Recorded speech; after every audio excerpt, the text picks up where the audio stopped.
Hello, hello. Here we are Hey. again. Hey, Janji. How are you? Very good. Thank you very much. Beautiful blossoming sunshine here. How about at your end? Yeah, it's, April and it's getting, beautiful out there. Spending more time outside, which is nice. Oh, lovely, lovely. Well, I appreciate that you spend this time indoors with me now because we have a very important topic. So, this is the Own It or Quit It, the Career Wake Up Call podcast. And this is episode 7 now. That's Can you right. believe we are at Yeah. episode 7?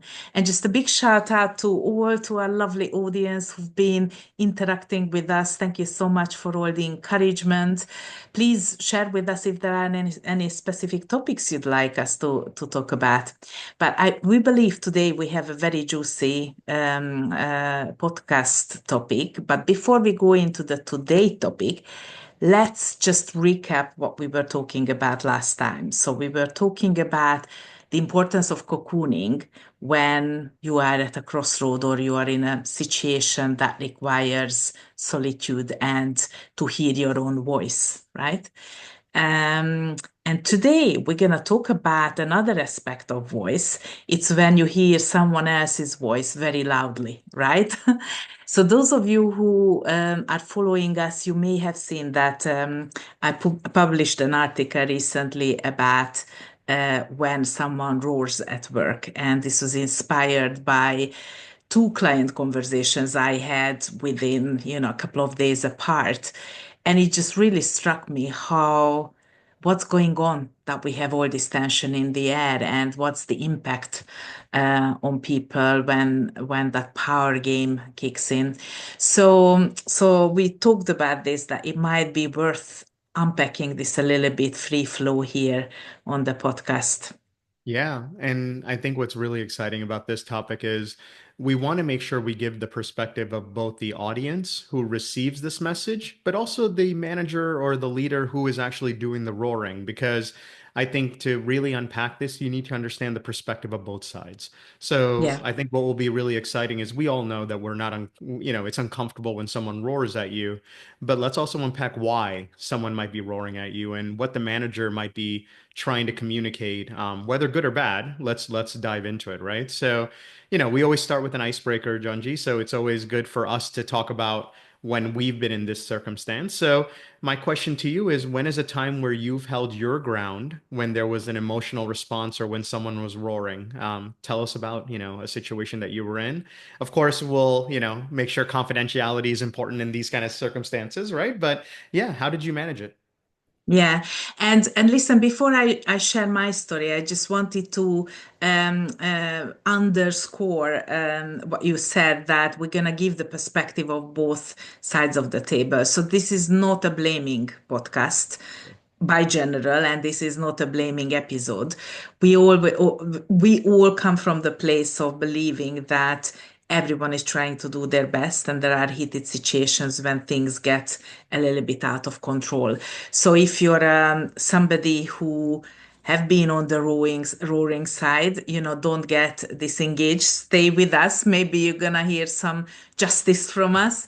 But also, if you've been roared at, definitely stay with us because we're gonna unpack why is it problematic. So back to your question, my story about roaring. So I wanted to bring a story that where I was in the team who was roared at. So we were working on a very high profile project for a senior executive team. And the time came when we had to present our proposal. And the proposal was presented. We coached the person who was presenting the proposal, but we had some blind spots in the preparation, and those blind spots were exposed in the first 30 minutes of the meeting. And they were not just exposed, they were very uncomfortably exposed. It wasn't the kind of loud roaring, so it wasn't like a shouting, screaming, but it was a very intimidating moment for all of us, especially for the person who was on stage to to share the proposal. And we are talking about senior people presenting, but very senior people receiving. So there was a power dynamic situation there as well. And in that moment, you could see that the audience was obviously very frustrated because we had an oversight of something. And the minute where they leashed out, the person who was presenting also realized that it was a mistake.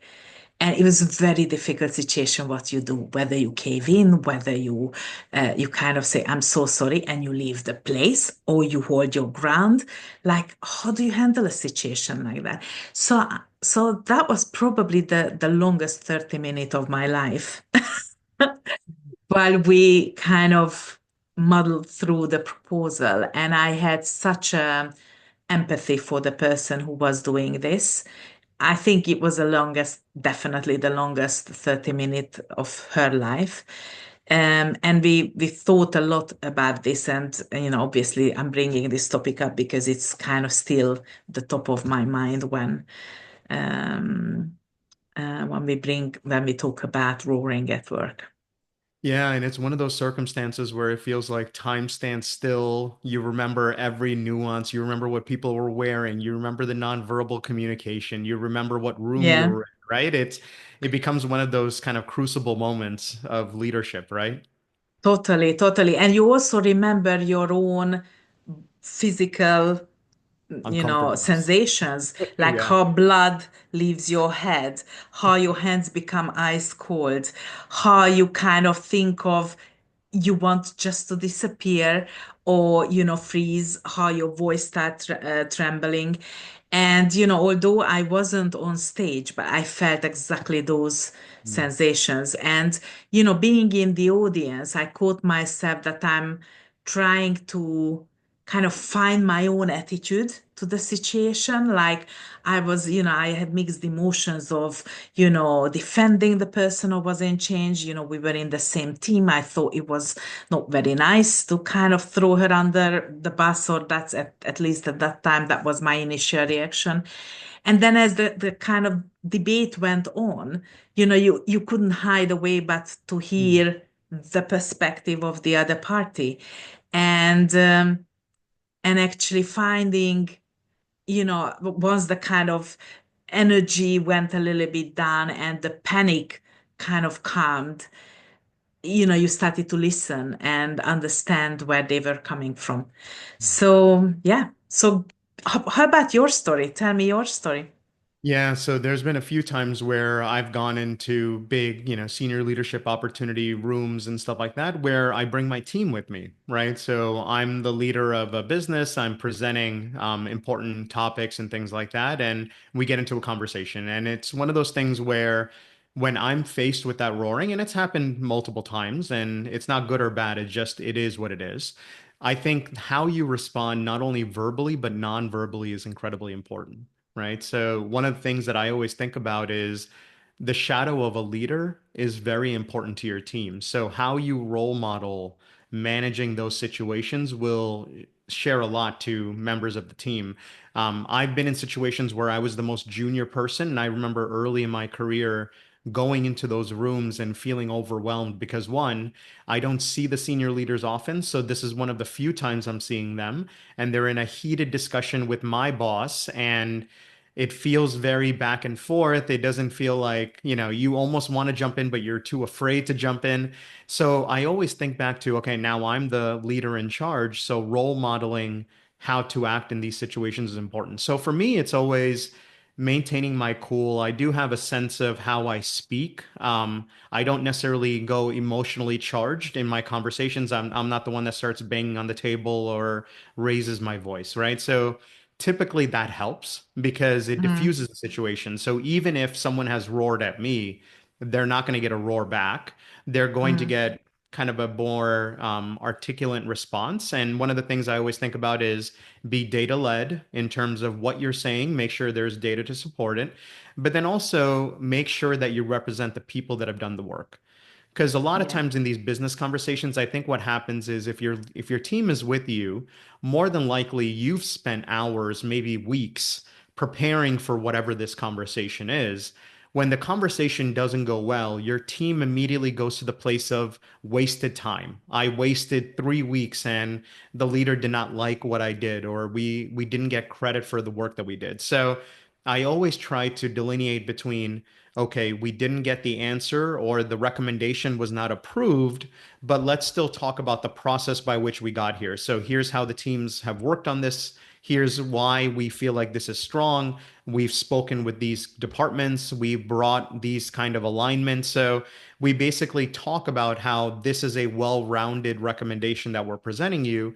And it's not something that just because it didn't meet your expectations does not mean that it wasn't well thought through. So I always try to establish first, this may not be the right answer, but it was a well thought through answer. And here's why we believe it's right.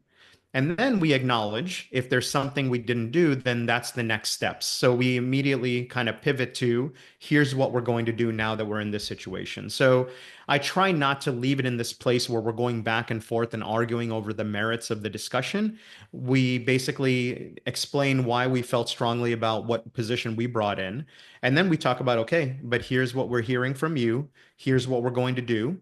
Depending on the urgency of the conversation, it could be maybe a later today response or in one day, give us one day and we'll come back to you. Or if it seems like there's a little bit more time, give the team about a week to be able to go back and redo this work and we'll come back to you. But I think for me, it's always maintaining that cool and ensuring that you don't follow the roaring down that hole of depth of emotions. And then going out to the team, I've had feedback from my team saying they were surprised at how I was able to keep cool, or they felt more confident because I was able to lead them through those discussions. And I think that's important for managers to keep in mind is your team is following you and the nonverbals matter. If you're sitting scrunched in your chair and you feel defeated and you're just being talked down to, your team is not going to be energized by the work that has to happen when we leave the room. If they see that you're a confident leader, then they will say, okay, we got to put in a little bit more work, but it won't feel like the last 3 weeks was completely wasted, right? And I think that's how I focus on role modeling it. Fantastic. And how do you keep your cool? So what helps you to Yeah, stay I grounded in those heated moments? it's hard, right? And I think not everyone is built, the same way. So maybe what I describe as, oh, it's easy to do this, someone might be listening saying, well, that's really hard for me. And I understand that. I think the first thing is I always feel confident in the preparation that we did before we walked in. Mm, So it mm, comes from a place of self-confidence in the sense that I've asked a lot of these questions, or we've looked at lots of different angles, perhaps even what the leader is recommending we do. We evaluated and decided it wasn't the right decision. And then we came with our recommendation. So I always come from a place of there's probably nothing that they can say that we haven't thought through. And that's my mm, job, my team, to make sure we think through all the angles on this. So it comes with that self-confidence. And then I think the second thing is, look, this is not, it depends on the business that you're in, but it's not life or death. Like, this will not ruin, nobody's career is destroyed by one 30-minute meeting or a 60-minute meeting, right? So there's always opportunity to recover. You have to be in control of the situation and you need to make sure that you don't go over the edge in terms of an emotional response. But I always think back to, okay, when we come back, we're going to kind of resolve this conversation or this conflict. So mm, I come from this place of we will figure this out. And usually leaders get that sense from me is that if they send me off on doing something, there's a confidence that he will come back with what we're looking for. Maybe it's not mm, here today, but give him the time he deserves. And then I think you need to follow up and make sure you deliver as expected, right? But yeah, mm. that's the way I approach it. Fantastic. Sounds Yeah. really good. So should we get into the topic, right? So I think Let's. yeah, so let's look at it first from the audience perspective. So we have a situation where you know that there's always a person that hierarchically has like a senior leader kind of role or has a power in the room. And usually that allows them to be able to roar, but then there's people that are in the audience that may be junior, that may be on the receiving end. So let's talk about the audience first. What is the perspective of the audience or receiver in your mind when someone roars? You said that you were on the receiving end of it indirectly. But, talk to us about what that means for the Yeah. audience. So if we take that story as an example, and by the way, I was on the receiving end directly as well. I just thought that this was one of the most memorable moments. Um, but really being on the receiving end is problematic because it sets off your nervous system very quickly, especially if it's mixed with the power dynamic. So if it happens between peers, there is more balance. You feel like you have, the possibility to kind of hold your ground more. If there is a hierarchical difference between the parties and you're on the receiving end and you are lower in the hierarchy, uh, you have less, you may feel you have less possibilities or less tools in your hand. Um, and then a lot of complicated internet dialogue kicks in. It could be, challenging the way how you are with power. It could be, challenging how, bringing in how you've been treated earlier in your life, in your early years. So a lot of patterns kick in. But I want to focus on more what is happening in the room. So when someone senior roars and the team is there to receive it, um, it is it feels like being in the jungle, right? Or being in the savannah, like in my article, and the lion is leashing at you. Um, our brain is not made to make difference between the boardroom roar and the savannah roar, right? We're gonna experience the same fight, flight, freeze response as if it was life threatening. And what happens that our entire system goes into survival. So we just want to survive the situation. And when you are in survival mode, you don't have access to your talent, to your creativity, to your wisdom. And very often you don't have access even to your listening because you're in self protective mode. So the problematic thing about roaring beyond the kind of moral, is this the right culture questions, is that it's counterproductive very often because it is a leash of energy, but the purpose to be heard may be defeated by the loudness of the message. Mhm. So that was probably happening a little bit in that situation I was talking about. Luckily, there were people in the room who were not participating in the roaring and the Mhm. receiving, who could then be the observers in the room. And then once we were back in our project war room, and we kind of recovered from the experience, we did remember, what were the points that we have to go back to, and we kind of, worked it through again. And there was a second proposal, and it went through. But I really remember how it stopped being about the project for us for a while, and it was all about how to defend ourselves and how Mhm. to make sure we don't get fired or Mhm. we don't get massively damaged in our career. Yeah. And I am 100% sure that wasn't the intention.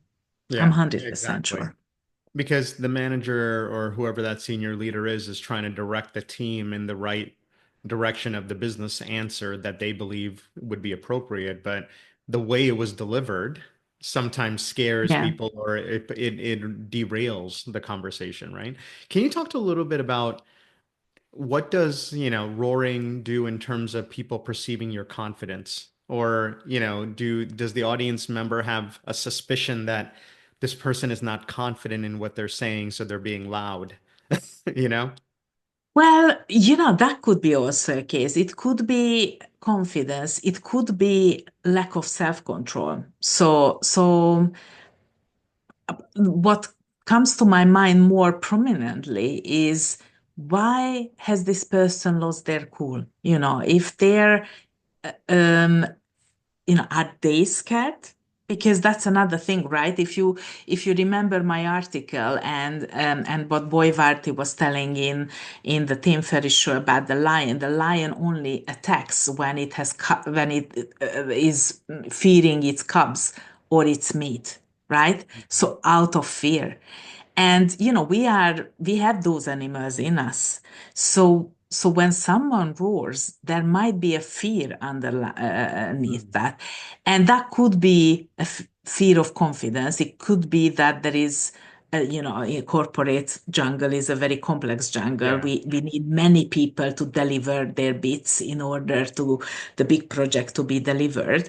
And if you receive a poorly delivered part, then your fear might kick in that you're not going to be able to deliver the whole.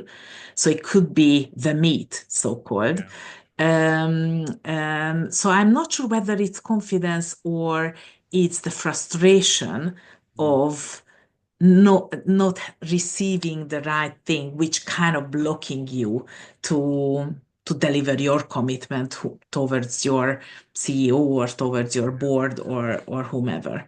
that's right. And I think understanding that is essential to de-escalate the situation, because when you are in that situation, it can very quickly flame up and feel personal, right? That it's we are kind of personally attack each other, personally hate each other, whereas creativity and problem solving happens when you bring all your energy back to to the thing we are trying to Mm. fix rather than Yeah. each other. Does a manager lose credibility with their audience when this happens? Do you feel like, do audience and team members walk away, losing a little bit of trust and create a defense mechanism almost? So most organizations have some sort of code of conduct and values and behavioral standards that kind of sets the desired tone for the reason of, you know, keeping order and peace in a highly complex matrix organization. And when a leader is the one who is not showing respect, let's say, towards their Mhm. people, that's not going down very well, because you can't really, imagine I'm a, I don't know, senior executive, and one day I stand on stage and preach about the values and how the company, how we treat each other at a company, and the induction plan or program of new people are placated with my face saying those words, and then those people see me behaving differently, then that's a potential loss of credibility. Yeah. And I know that we have incredibly high expectations towards a leader. And, at the end of the day, there is a human being who, also deal with their own, challenges. But a leader, one of the biggest virtue of a leader is self-control and self-regulation, Mm. for this reason. So yeah, even if the power and the upper hand is with you as a leader, and even if you were right, calling things out, if you kind of lose your control over the delivery, um, people will remember, because we Yeah, always remember what happens in these highly alert situations. That's going to be burnt in minds, and it could be undermining the very culture you want to create. that's right. Very interesting. So now started to talk about the leader. So tell me the leader perspective then. What do you think about Yeah. where they're coming from and what's on their mind when they Yeah, roar? of course. Now, look, I'm not trying to defend roaring by any means, but I think it's also important for people to understand where the manager might be coming from in these circumstances, right? So, I think all of us have had moments where we had a choice on whether or not we roar and how we decide to do it. I will tell you from the manager's perspective, one of the biggest things that I think the audience members forget sometimes is this might be the second, third, fourth, or fifth time the manager has asked you to do whatever this is. So let's say there's a business challenge at hand that we have to accomplish. And we've already had two or three meetings. So, yes, the last couple of times the manager was very calm, was giving the team space to be able to try to figure it out. But now perhaps we're getting to the end of this timeline. We're getting frustrated with no progress. And the result is the manager is now roaring. And I think sometimes people are like, well, wow, that's the first time I didn't know the manager needed it that bad. And why is the manager, roaring at this point? And it could be out of frustration, right? So I think sometimes we have to acknowledge how many times has the manager tried to deliver this in a different way and it hasn't resulted in the performance that they were expecting. So now they're choosing to go to this place to see if that will change the circumstance because Hmm. they haven't seen what they were expecting, right? So I think that could possibly be a reason.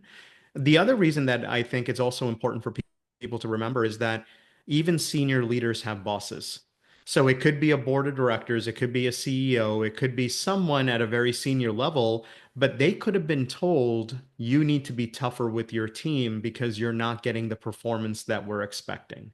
So they've been directed, whether or not it's right or wrong to roar, they've been directed by their senior boss to be a little bit more demanding of your team, or your team should have figured this out by now. Why haven't they? So there's a bit of pressure that they're walking into the room on. We've seen this before in the past where if I know that my leader has had a senior leader conference call or a big meeting, maybe earlier in the week or earlier in the day, we may go into the meeting and there may be a tone that's different because that individual may have been roared to just a couple of days ago. Or perhaps they were given the direction that their leadership style is not effective enough and they need to perhaps be a bit Hmm. more of an iron fist with your team to get the performance we're expecting. So you have to imagine that even senior leaders are under pressure. Senior leaders are human as well. So if they heard feedback like that from their direct boss, then they're going to try to personify that and bring it to your team. Um, there also might be the dynamic of that senior leader has their boss in the room and has told the leader you need to be more forceful. So there's a bit of demonstration, a performance that's happening in the room as well. It doesn't mean you undermine it as an audience member or someone receiving it. It doesn't mean that you have to call it out, but you have to understand the power dynamics in the room, especially if a leader two levels above you is in the room with you. Perhaps they're waiting to see if your leader roars or not because they were told to roar. So maybe it's like a roaring on command, right? Where, the manager is in a difficult situation. So, I Yeah. think we also want to give a little bit of grace to those who roar because sometimes we may not know why, right? And it may Yeah. be because they're under pressure. It may be because they were directed to. I don't know. It doesn't mean that roaring is still the right answer, but any thoughts on what a manager should do when they're in that situation? It's interesting. Well, I actually have a question to throw back at you because we gave grace to those who roar by, command. How about if someone roars by habit? I Hmm. think we all know people who are famous for roaring, and Yeah. that's their kind of go-to default leadership style. Um, what's going on there? Yeah, I think then it's a matter of what is the culture of the organization promoted. Because sometimes we know of those leaders that have moved up because they're Mm, known to be roaring leaders, and the organization is somewhat signaling that that is the type of leader we want, right? So now it's a matter of understanding what is the cultural dynamics. So we talked earlier about the behaviors that's expected to be role modeled. Sometimes when those leaders that are known to be roarers move up, it might be because it also comes with performance. So they were able to drive performance through that culture. And perhaps the organization is signaling that we need more leaders like this. mm, Because, there's diversity in all types of leadership styles too. You can't have everyone that's the passive, let's bring everyone together, let's hold hands, let's love each other, and we're going to drive performance, right? And it's great to have those leaders, but perhaps if the performance is not following, and you yeah. find someone that has a bit of a different tone and that drives performance, organizations will reward that, whether good or bad. And it may be signaling that this is a culture shift that we're trying to drive in the organization. And then it's a matter of understanding if this is the organization for you or not, right? Because Yeah, sometimes the organization will promote and want to have a roaring culture because they feel like that does drive better performance. It could, and perhaps, yeah, it's justified because they are driving performance, but then it's a matter of, is this where you want to develop your career? And is this the right place for you as an individual? Because you can't yeah, change the organization if that's not happening. yeah. And what I would add that there are situations when the particular leader gets promoted despite of the roaring, Yeah. because they have a very strong talent, a very important capability, a skill set that is essential for the organization. And the organization is making compromises because of that skill set and talent. I've sat through numerous senior talent reviews in my global talent lead time. And I very well remember those conversations when it was noted that the style um, needs to be addressed, but still the leader was bringing something essential to the organization. And these were huge dilemmas in the talent review. And I remember cases when the style caught up with the leader, and I remember cases where it didn't. So, we Yeah, need to remember that corporate organization is very far from a perfect place. that's right. Um, I do believe that everyone is trying to make it as easy to navigate for people as possible. No one wakes up with the desire to make other people's lives horrible, but sometimes it happens. There are Yeah. sometimes collateral damages. And I know you and I here very much sign up for making work a better place. And we are not in the camp that would turn a blind eye on something like that.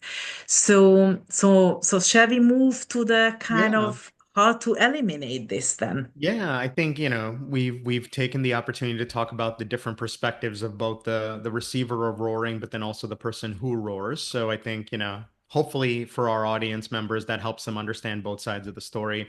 Let's get practical, right? So we're in a meeting, we're in that situation. Let's break down what are the things we would do before the meeting, during the meeting, and after the meeting. So perhaps you can kick us off with, what are some of the tasks or tips that people can do prior to a meeting when they know they're going to be going into a situation where they have a roaring conversation or it may happen. What are some of the, tips that you would share in terms of what to do before you walk into the meeting? Yeah, yeah. So I just want to reach back to something you said, and I think it's essential that preparation is a huge foundation of protection in situations like that. Because if you do your homework, um, that gives you a very solid ground. I remember there was a senior leader telling me this once that you can only do your best. Nothing else can be expected from you. If you do your best, then that was your best. So you can't be judgmental towards yourself. You know the whole self-blame, the cycle of spiraling down confidence is a lot easier to manage if you have a really clear conscious that I did everything I could. It went south irrespective of my preparation, but I did my homework. So I think that's a huge one.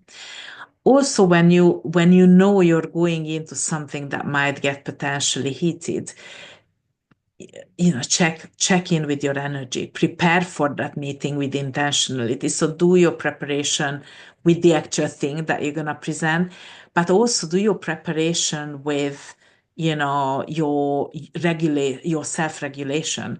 If we don't have influence over other people and other people's reaction and self-regulation, but we do have influence over our own. And there is this saying that between trigger and response, there is a space, and in that space lies your freedom. Yeah, Have yeah. you heard about this? So reminding yourself before going into potentially heated situations that you don't need to respond immediately. You can take a breath and you can think and you can and let yourself to calm down enough that you have access to your wisdom and to your knowledge and to your confidence. And maybe that's the thing that is most overlooked, that we rush into an answer, we rush into a solution. That is all, the rushing is all coming from defense, right? Most certainly, if you rush an answer, that's going to be a defensive answer. And I think, from a leader's perspective who is roaring, clearly they're roaring because they haven't been heard. Defense is another earplug, right? So they're Yeah. gonna roar even louder because they feel they're not being heard. So pausing and silence could be the thing that would give you a better advice, how to move, how to design your next move in the situation. Interesting. Yeah, I think one thing that always comes to mind is anticipating the questions and doing a really Mm, good job of anticipating questions, not just I'm recommending this and they're going to ask about these financials or they're going to ask how did I come up with this assumption. They may ask why did you even choose this solution and not this other solution that's completely something you haven't even thought about. So yeah, spending the time anticipating those questions will at least remove the element of surprise. Because I think a lot of times emotional response is due to surprise, and we yeah, weren't expecting that, and now we're caught off guard and we don't know how to respond, and frustration happens, right? So yeah. anticipate questions also. This is huge. I'm so glad you brought this up because at the end of the day, anticipating the question is an act of empathy, isn't it? Yes. That when you are going into telling your story or sharing your proposal with someone, walking a little bit in their shoes and seeing the situation with their eyes, can help you to answer those questions prior they've been asked. That's right. So empathy is a huge part of de-escalating a situation. So that's a big one for us to kind of Yeah. add to our list. Fantastic. So what are we ready to move on to what to do when we are in the meeting? Do you want to share your Yeah. thoughts on that? Yeah, absolutely. So we've done the preparation that Junji is speaking about. We walk into the room. Now we're in the conversation. In my mind, there's always three potential tips in terms of how to manage, the conversation, right? So the first one is always understand how to use, it feels like a big word, but de-escalating language. And what I mean by this is there's going to be a point in time where it starts with we're having a business conversation, then it may quickly evolve into why didn't you do this? Why didn't you do that? Why didn't the team prepare this analysis? Whatever it is. And it becomes very personal. And the reason why roaring results in, a response is because you feel like you're personally attacked. So usually in these kind of circumstances, I use the language of let's take a step back. Let's remind ourselves what's the business problem we're trying to solve. So go back to the root business issue that we're trying to discuss, because then it's not about what the team did or didn't. Let's talk about here's the challenge that we're trying to face, here's the problem the business has, and here's the solutions that are on the table. Okay, if we don't like these solutions, what else can we do about the business problem? So it almost comes back to a refocusing on the problem is outside the room in the marketplace, not Mm, here in this room. So de-escalating the language is something that I like to do. Let's take a step back. Let's remind ourselves of the business challenge here. Let's remind ourselves why we came to this meeting in the first place. So whatever those things are, it cues to everyone in the room. We're going to go back and let's remind ourselves what we're grounded in. And it's usually not, we didn't show up here to fight with each other, right? That was never yeah, the objective of the meeting. So if we're in that situation, we remind ourselves of the business challenge.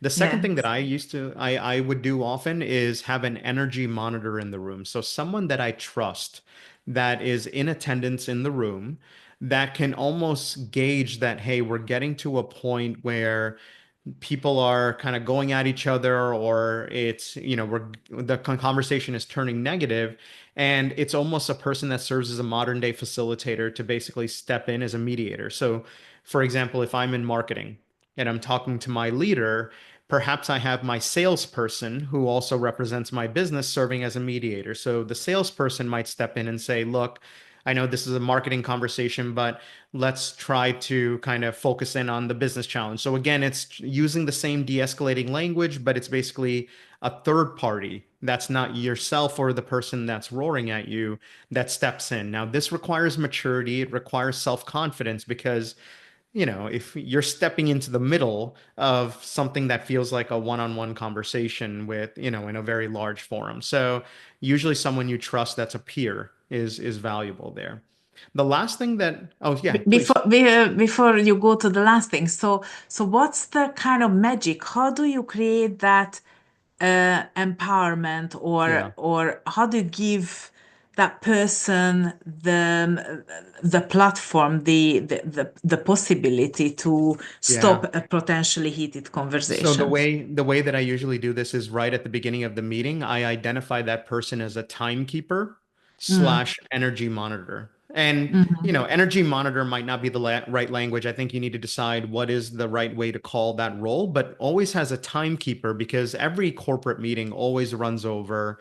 There's always things that need to be accomplished. So if it feels like we're having a discussion that's a bit of a roundabout, roaring conversation, that is also wasting time in the meeting in terms of what we were trying to accomplish. So you give the person at the very beginning of the meeting, before roaring begins, the ability to call out when we're at a time constraint.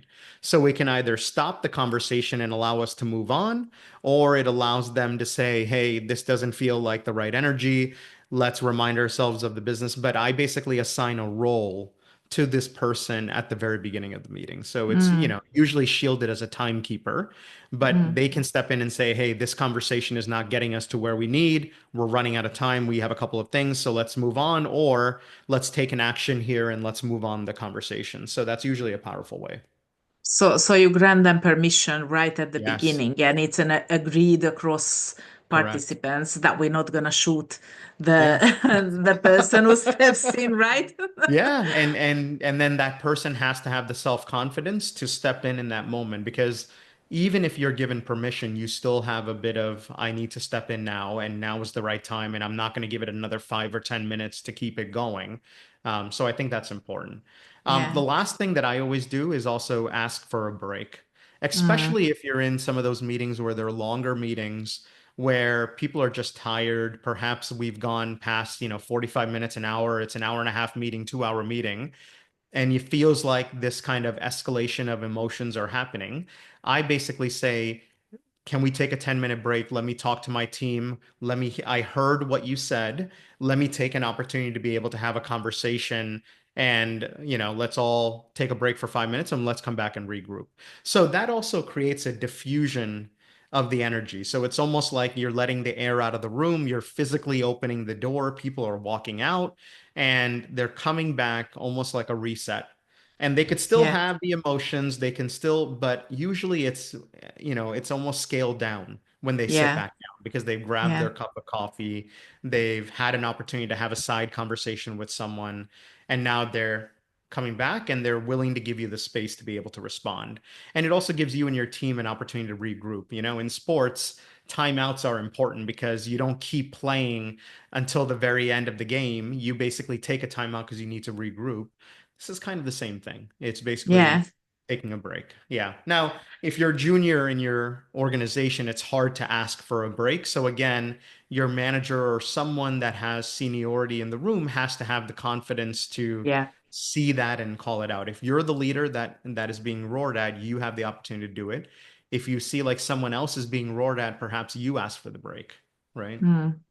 Fantastic. There is one more thing that came to my mind when I listened to you is about, pausing and getting back to that common ground that we are actually here for the same thing, right? Even when the situation escalates and it might look like we are on the opposite side. Right? It reminds me a story. I had once a chat with a training company who were offering they were kind of creating gamified induction program for veterans who were Mm. about to enter corporate organizations, and they were interviewing these people saying what are the challenges you're facing when you come back from potentially assignments, and then you enter a corporate organization. And almost unifyingly, they said that, the toughest challenge that in war, is the enemy and who Mm. are with you. And you enter in a corporate, in an organization, and you get into these heated conversations. And one day you thought this you're fighting on the same side, and the next day, you're being shoot at Yeah. from your teammates.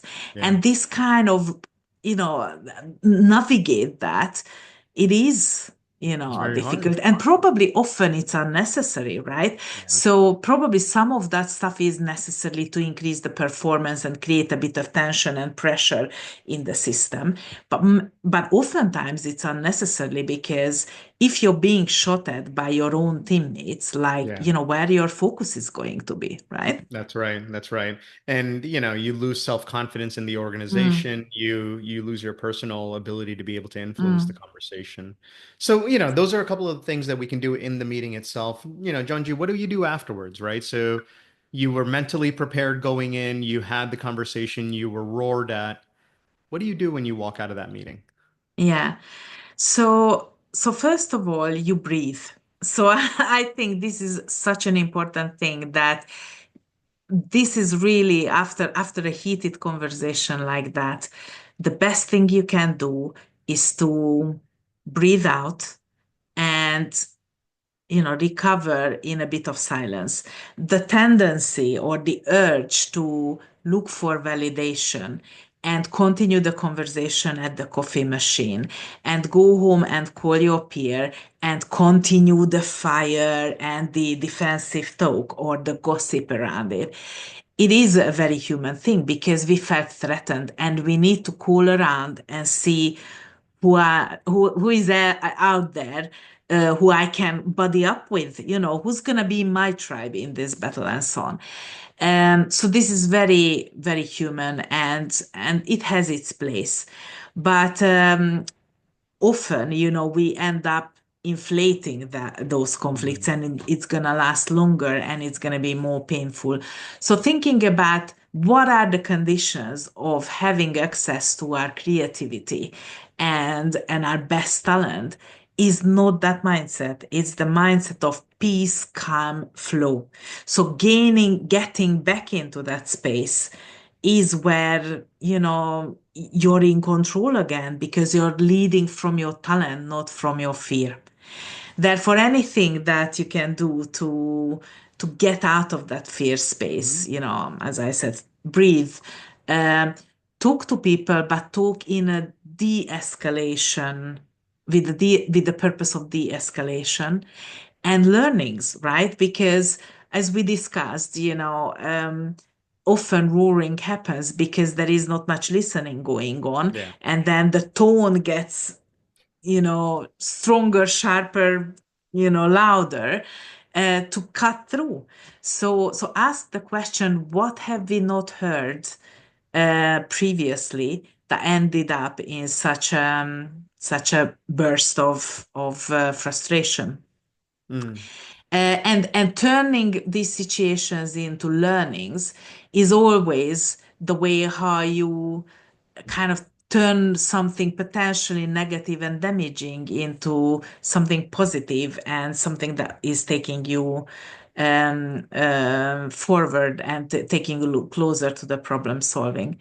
So anything you can do to get out of the fear mindset, and then tap back into your creativity, your problem solving, and then that means you're back in control of the situation. That would be my thoughts. yeah. Anything from you? Any I advice no, from I you? think it's very similar, right? So the things that I always do is I check in on my team, especially when we come out of there, because as the leader, if I feel like I've taken a couple of hits, then my team, especially if they haven't been through those conversations in the past, might be completely jarred. They might be really low in self-confidence. So I always check in with them and I remind them, hey, we did a great job. These discussions are not personal. This is about business. So you ground them again, even individually. But I think the other thing that comes to mind is if you feel like you're in a situation where these kind of conversations are happening more often than not, a professional coach helps in these circumstances, right? And I think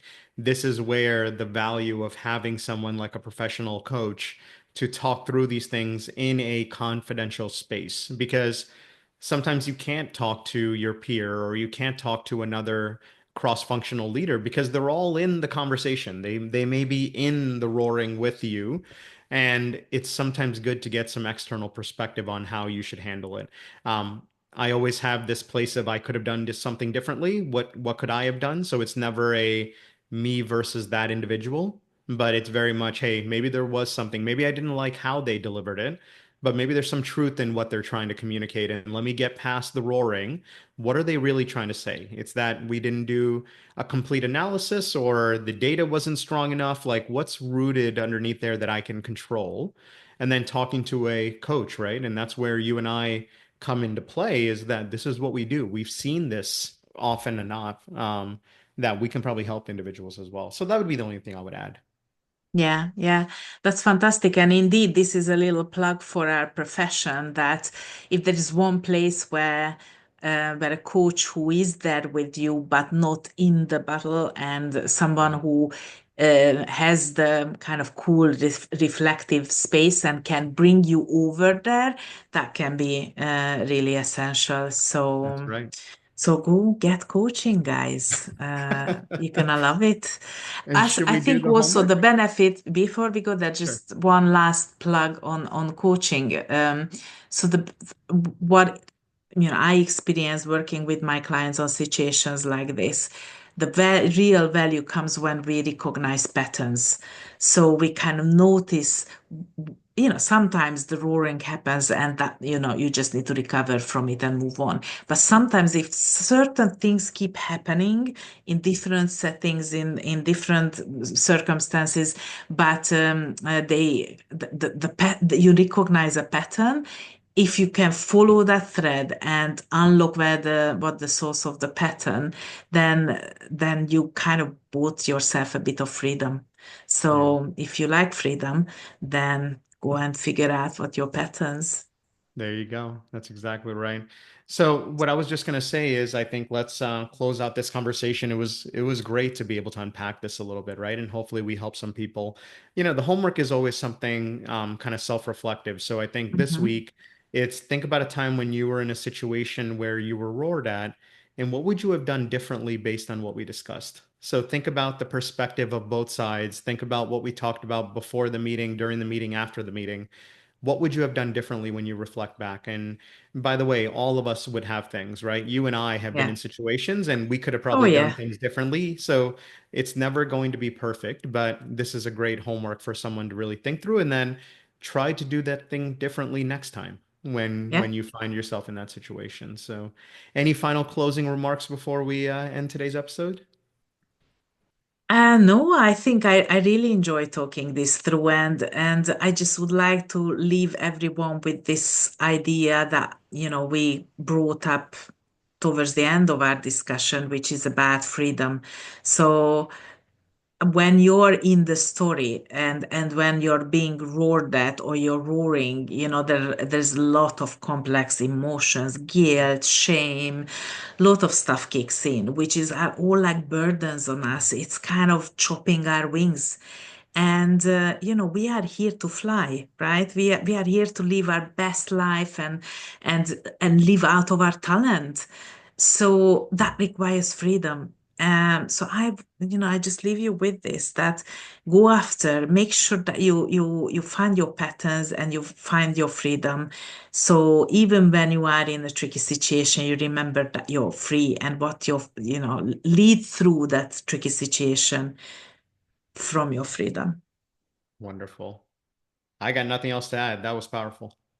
Fantastic. All right. Okay. So lovely to talk to you again. I hope, guys, you enjoyed this. We're gonna post this soon. Keep talking to us. Let us know what you think. Give us ideas if you want to, if you have any specific topics you want us to unpack. And Jisan, we're gonna chat again very soon. Talk to you soon. All See you later. right. See you. Bye.